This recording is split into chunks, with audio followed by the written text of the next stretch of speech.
get ready to commemorate the accession day of Elizabeth I, I'm thrilled to welcome Professor Susan Doran, a renowned expert on the Virgin Queen, to chat with us about some of the reasons Elizabeth's reign is so important.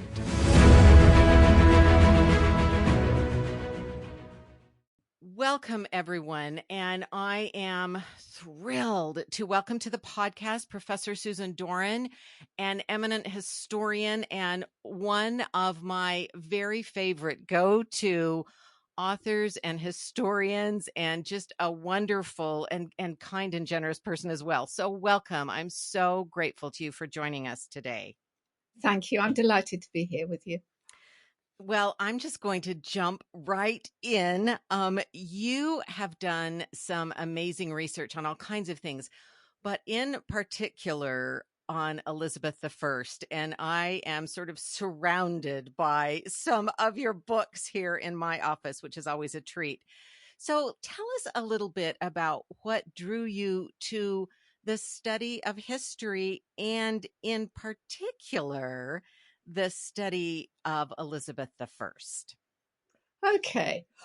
Well, it's an unusual route. I mean, I think I started to take on history as a career path because I was actually quite good at it, and I was better at it than most other subjects that I did at school, and that was probably because it interested me most. I love stories, whether they're in film or novels or real life stories, such as the stories that we have in history. So I've always been attracted to stories, but I've also been attracted to the question why. And this always meant that I was out of sync with science and other subjects where the why seemed to be less important than the how. So I think that's why history had an appeal for me. Why Elizabeth I? Well, actually, I came to her by a more circuitous route. While I was at university, I studied British history from the Romans right the way down to what was then considered, modern times, which was about the Second World War. And in that time, the period I felt I was most attuned to was the 16th century. And the reasons for that was that it brought together all my passions. It brought together literature. It didn't bring film, of course, but there were lots of films about the 16th century. And also religion. I'm not religious, but I'm fascinated by religion, almost as a kind of ideological frameworks within which people understand the world and act. And while I was studying the 16th century, I was very attracted to a work by Lawrence Stone, an American, who wrote a book on the crisis of the aristocracy. And what attracted me to that was that it was what I call holistic history. It brought together economic history, social history, political history, and the arts. It brought together material culture. So for me, it was just a wonderful book, incredibly long. And I decided I wanted to do my DPhil or PhD on one of the noblemen that was in the book. Initially, I wanted to work on the Earl of Leicester, but I was told that this was not very practicable because there was no archive. So I did my PhD on the Earl of Sussex, Thomas Radcliffe, 3rd Earl of Sussex, who also didn't have an archive, but there was a lot of material in the British Library and in what was then called the Public Record Office. So that's how I came to it. And of course, the point about Sussex is that he was the person who was very keen on Elizabeth getting married and was very at the forefront of some of the marriage negotiations. And that was how I came to study what became my first monograph, which was the Courtships of Elizabeth I. It was called Monarchy and Matrimony. And what I did there was to take the marriages seriously for the first time. Most people thought they were just sort of diplomatic play, but I actually thought that we had to look beyond that because there was an awful lot of energy and activity going in to the diplomacy around the marriages. So that was how I came to Elizabeth I, because once I started on the negotiations, of course, Mhm. Elizabeth emerges as a very active figure. So that's my roundabout route Well, to Elizabeth. that is wonderful, and I'd love to just pick up on that because I've actually been reading Monarchy and Matrimony. I think it's marvelous. So, how when you say she's an active figure in that and maybe she hasn't been taken as seriously because early in her reign, on the one hand she's saying, yes, I'll get married sort of to whoever God tells me to. At least that's what she's saying to Parliament, and she's also saying, we recommend the single life. It will be enough for me if a stone says a queen having reigned such a time lived and died a virgin. So, where do you see her falling in that pattern or that path toward marriage? Yeah, I think personally, when it comes to her emotional life, and of course we can't say too much about that because the evidence is thin, I think there were a couple of occasions when Elizabeth would have married were there not major obstacles to it. The first was obviously Robert Dudley. I think, from all the observers at the time, she was certainly deeply attracted to him. And I suspect that she was hoping that there could be a divorce, that he could have a divorce from his wife. And I think had he been able to, then I suspect she would have married him. So I don't think she's set her heart against marriage. I don't think she's committed from the very beginning to a single life. And later on in the reign, I think for political reasons, uh, but also there is another side to it. I think she would possibly have married Francis, Duke of Anjou, Duke of Hmm. Alençon first becomes Anjou. Um, and I think she thought she could control him. Oh, that was a mistake, as Right. she found out to her cost. But I think she thought she could. He was younger than her. He was less experienced than her in statecraft. So, and he was charming. He had a Hmm. lot of today we'd call Gallic charm, and I think she was attracted to him for those kinds of reasons. And it would get her out of a hole. It would get her out of a political hole because at that time, the most serious problem on the agenda was the war in the Netherlands.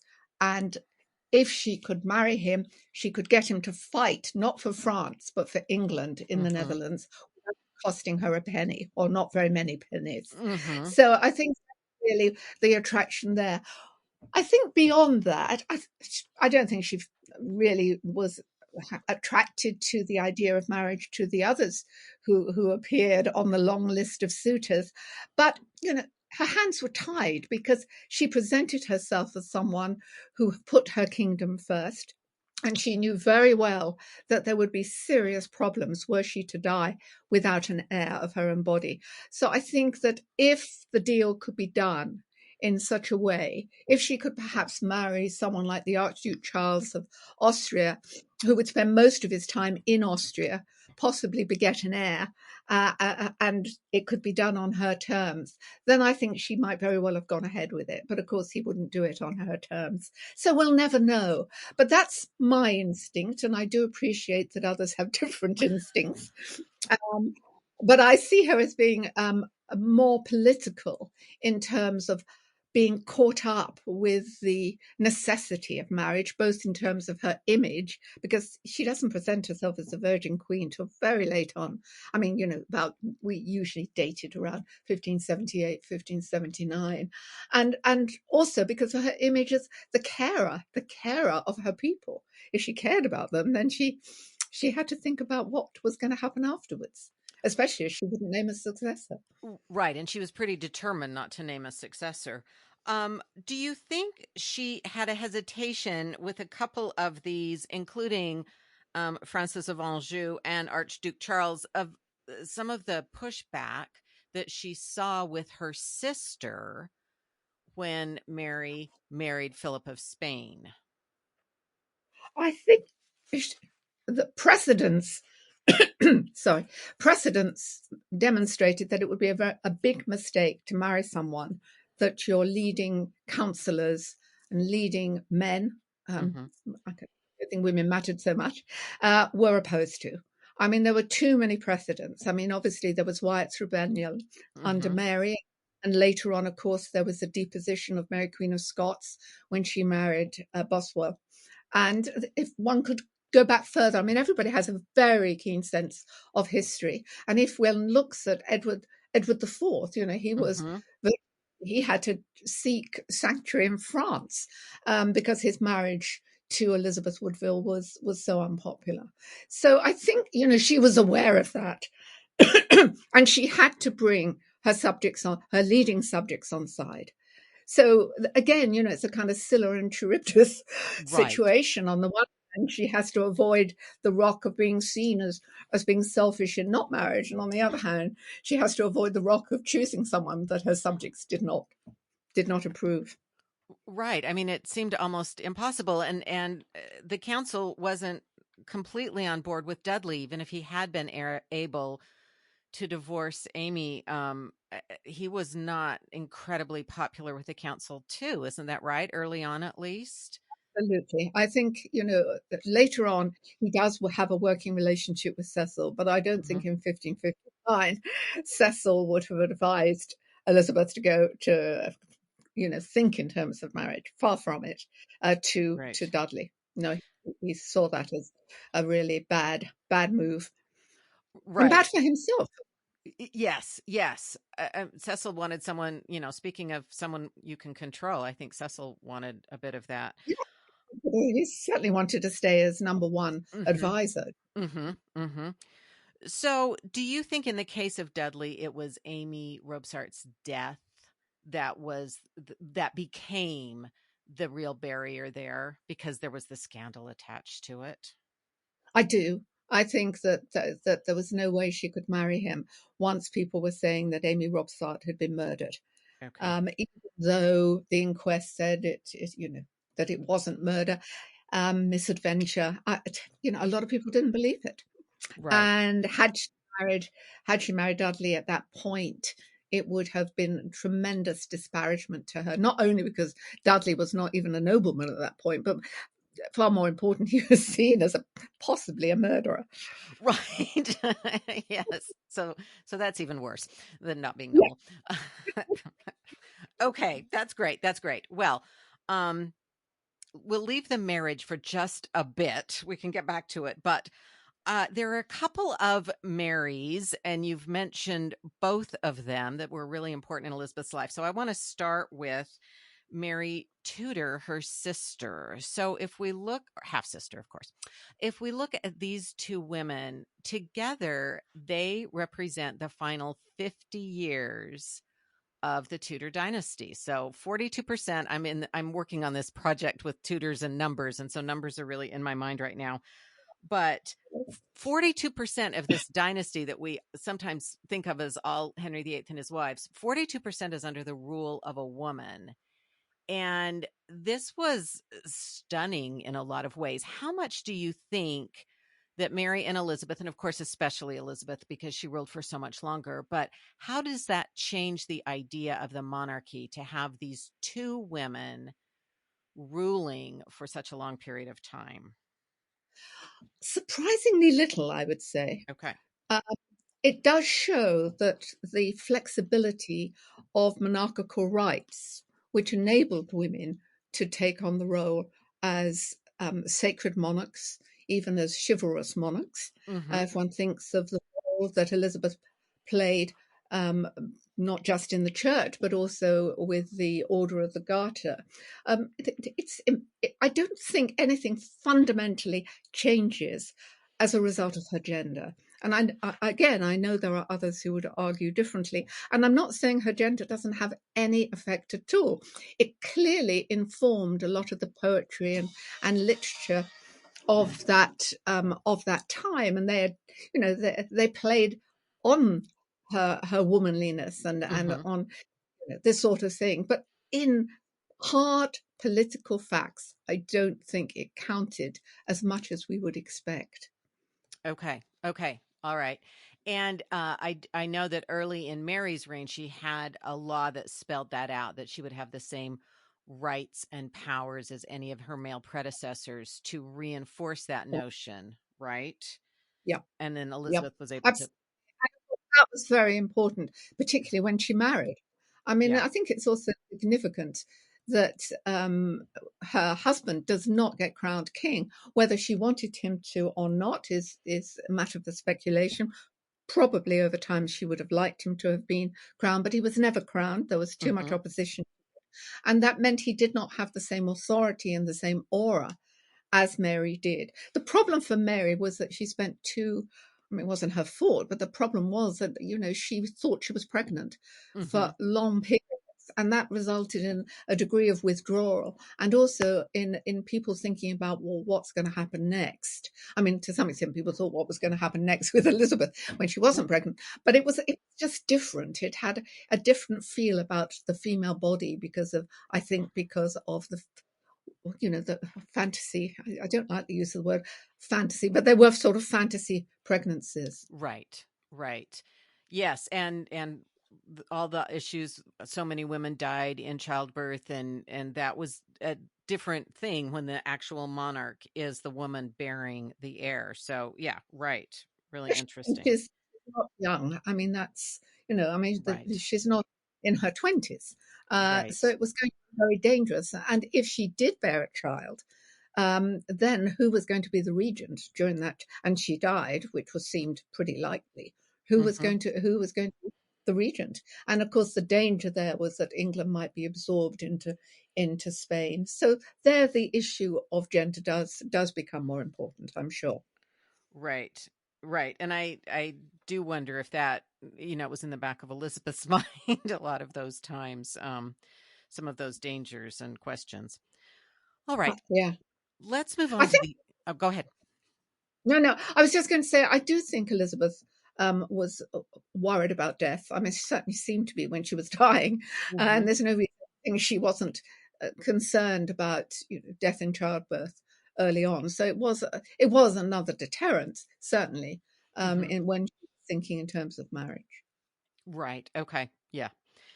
All right. Now let's move on to the other Mary, Mary Queen of Scots. I was lucky enough to see that fantastic exhibition at the British Library earlier this year, and I know that in your work on the catalog, which is just absolutely gorgeous, um, and in the exhibition, what did you learn anything about Elizabeth or Mary Queen of Scots from looking at them together that surprised you or maybe invited you to consider them in different ways?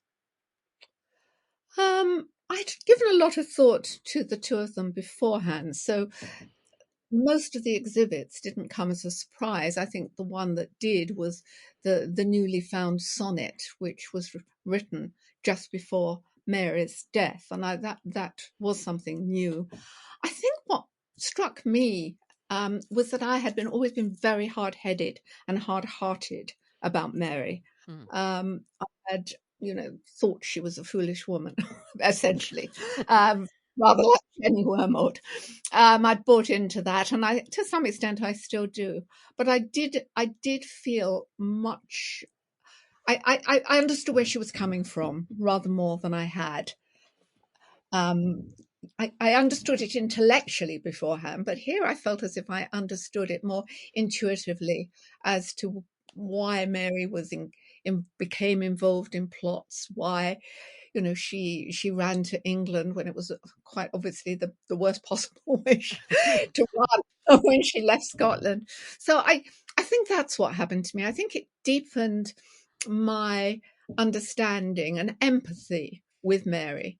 Um, More as far as Elizabeth was concerned, no, I don't really think it changed anything very much in terms because I've always seen Elizabeth in relation to Mary Queen of Scots, not as someone who treats her just as a rival.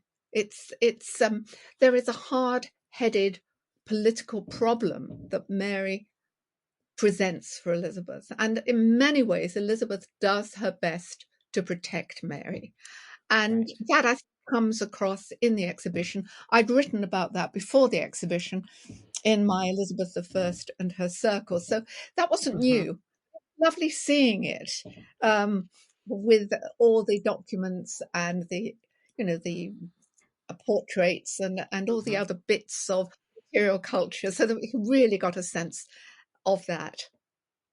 Yes, it was really immersive. The way they did that was just extraordinary. And again, the exhibition catalog really is a beautiful way to re-immerse yourself in their world and just the reality of them as two women who were, as you say, Elizabeth was trying to protect her in any way she could for so long.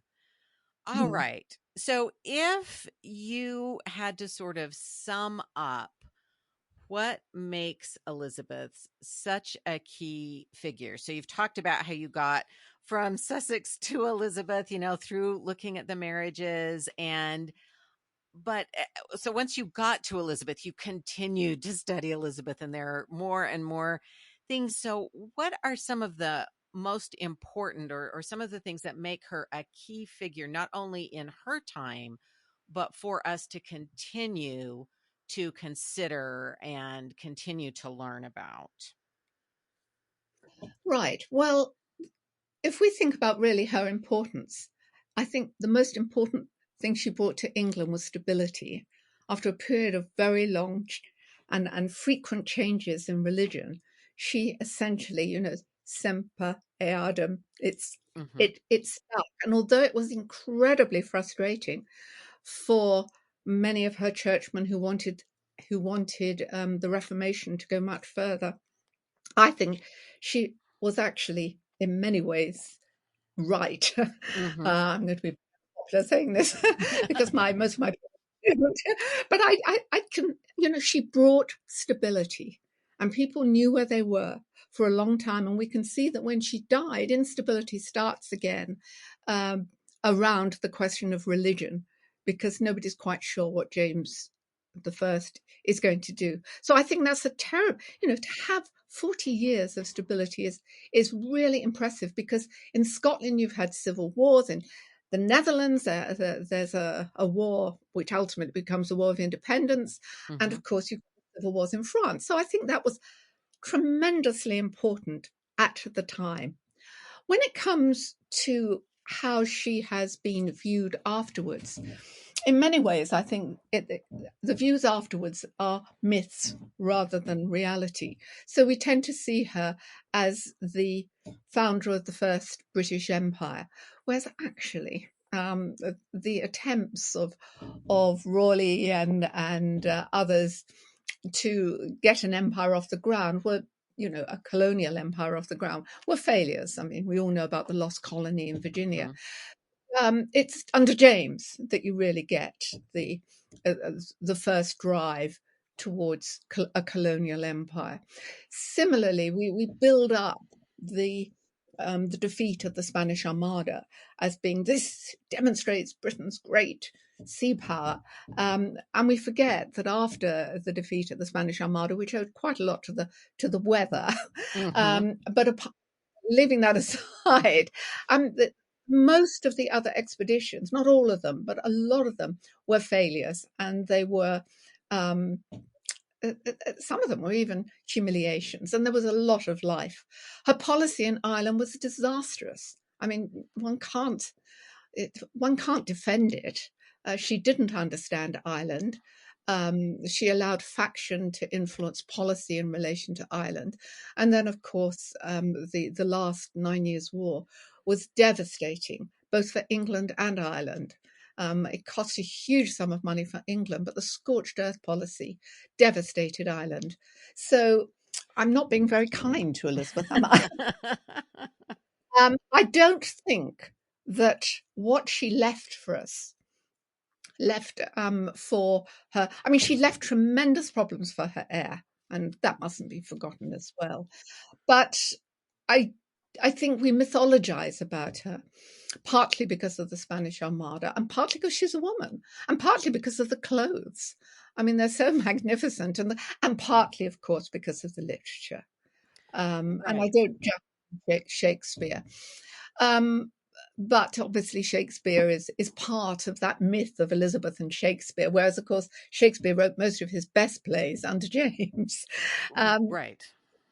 so Yes. But Do you Edmund want Spenser and the Fairy Queen too, I would say. to? No, you're quite right. Edmund Spenser is crucial, but who reads Edmund Spenser Well, today? certainly not as much. Once or twice in school, and then yeah. Yeah, very few people. I mean, nobody at school reads it in England. Well, I'll tell you that. yeah, but it is interesting because in many of the, and I'm just thinking of a few popular films where you see the character of Shakespeare, it's almost as if he lived and wrote entirely during Elizabeth's reign. Yes. I mean, I mean, of that's course, Marlowe, who did hmm write all Charlie and hmm Elizabeth, is always seen as a kind of second rate, which is, I think, unfair in comparison or in contrast to Shakespeare. But of course, it is seen. There's no question. It is seen as the golden age of English literature, and that's fair enough. I hmm don't object to that. But if we just take it on to James's reign, you, as right. I say, you've got Shakespeare's, you've got John Donne, hmm you have Michael Drayton. I mean, you have a wealth of wonderful writers. And of course, the Jacobean stage um, right. is full of life and comedies and drama, hmm tragedies as well. So, right. Elizabeth, I you can argue that Elizabeth was the royal patron who really put drama on the map and Right. allowed it to be continued during the next reign and the reign afterwards. Right, and the first permanent theaters were built during her reign, and that made a difference in terms of the way plays could be shared True, and played out. true, but So, it had nothing to do with her. I mean, one must mhm, remember it wasn't right. because she herself was this patron money into, into the globe or anything. No, no, it wasn't. But nevertheless, other things were happening at the time, and the stability that I've hmm talked about, I think, does encourage there to be artistic, of the flourishing of the arts. Right, that's true. That's true. So go back to the stability. Okay, that's and sort of that is the foundation that the arts can be built upon because there's this sense of stability. All Yeah. right. Well, let's get imaginative. If you had the chance to meet Elizabeth I and could ask her one or two questions, what would you ask? Well, I'd obviously ask the obvious question, Mhm. uh, which is, why didn't you marry? Did you really not want to marry? Was it all play when you entered into negotiations? I think that is a fundamental question. And other questions I think might be about her emotional life. How bad was it for you under Mary? Did you did Okay. you did you really fear for your life when you were in the tower?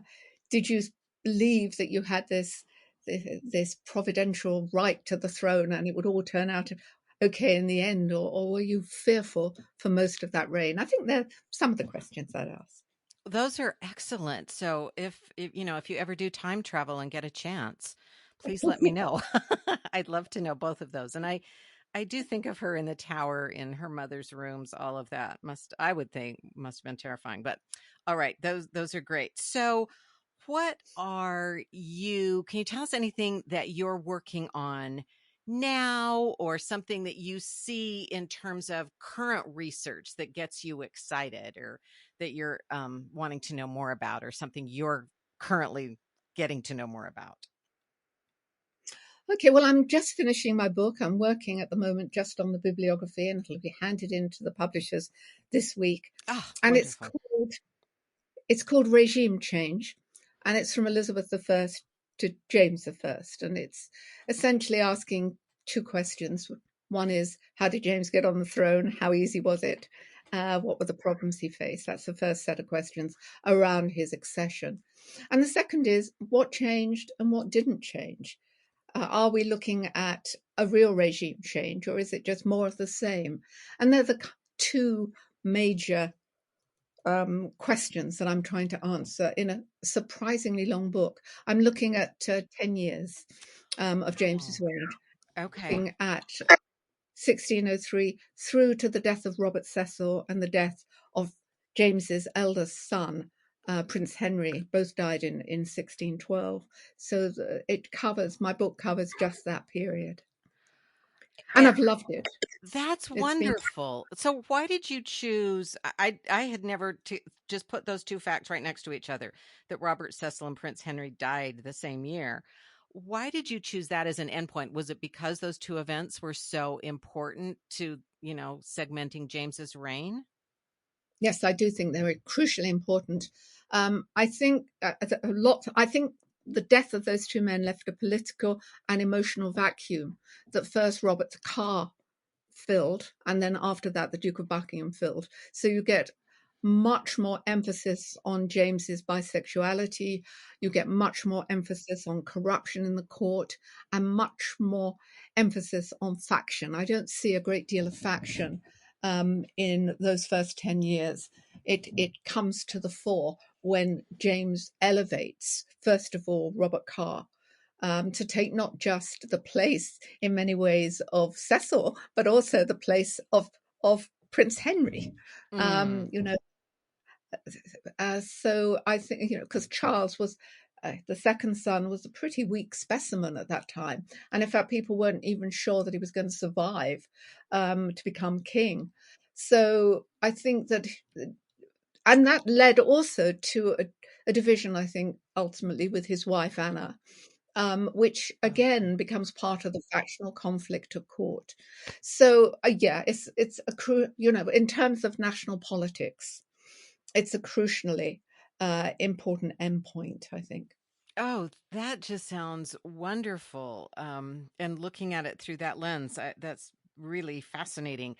And you said you're just turning it in. When can we look for that? Well, I would hope it'll be out at the beginning of next year. Okay. There's always a lot to do, as you know, Right. once once the text is in, but it should be out at the beginning of next year. Well, we will definitely keep an eye out for that. Now, for my followers, where can we see what you're doing? Are you active on social media or have a Yes, website? I know. Okay, so tell us about that. And of course, I have all this and I'll put it in the show notes, but share with us. uh, I'm not quite sure. I'm not very good at these things, so I'm not entirely sure what my Twitter address is. That's okay. I'll But put that out. I have it, so don't worry. and I have my university webpage, but people can and people do contact me directly through my email address, my university email address. People have any questions, I get letters or emails rather from all over the world, from Australia, from Canada, even from India.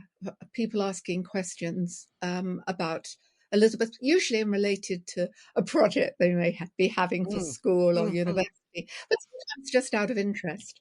So I answer everything, but that's because it has been manageable so far. Okay. If it becomes unmanageable, it may be different. But if people do want to ask me, I do. I am accessible. And that is wonderful. And that is wonderful. And I will share the Twitter because, of course, I follow you on Twitter and love what you put up there. So that is wonderful. All right. So I like to ask people, and thank you for all of this. If there was one thing that you would like to sort of leave with me and the listeners, just something about Elizabeth and any of the people around her. So her sister Mary, Mary Queen of Scots, James, any of the people in her court. If there was just one thing you as sort of a takeaway, or definitely don't forget this, or maybe two things if you can't have one, what might that be? I think that one of the things that I would want people to take away, not that I've been talking about it very much, is that gendered language sometimes mars our understanding of Elizabeth. Too often, for example, she is treated as if, she's jealous of other women, as if she is gossiping, and as if she's someone who is spiteful. That's a word that often comes up. I don't think we very often hear of men being spiteful.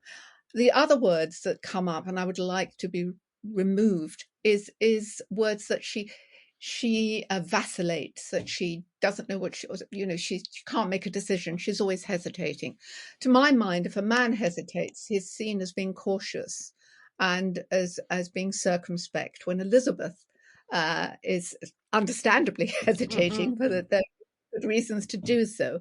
For some reason, she's seen as being womanly. Certainly at the time it was true. And I fear some biographers have fallen into that trap as well. So that's really my first takeaway. Please, please, please stop talking about Elizabeth within the kind of gender stereotypes of the past. And I suppose my second takeaway is that I think, following on from that one should look at the political reasons why Elizabeth acts the way she does. I think she is a very political animal. She understands the importance of her image. She understands the importance of there being mechanisms needed to remain in power. She understands the danger to her and to the realm, and she acts accordingly. And to give one example, which I often give, so you've probably heard it before, Catherine Grey. The reason Catherine Grey is locked in the Tower has got nothing to do with petty jealousies or anxieties that Catherine might take the throne from her. It's got all to do with Elizabeth wanting to do a deal with Mary Queen of Scots. So hard-headed political thinking may sometimes make her act in a way that we think of as cruel, and people at the time thought was cruel, but she's doing it not out of a kind of spitefulness or a jealousy or all those other gendered descriptors that we read about too much.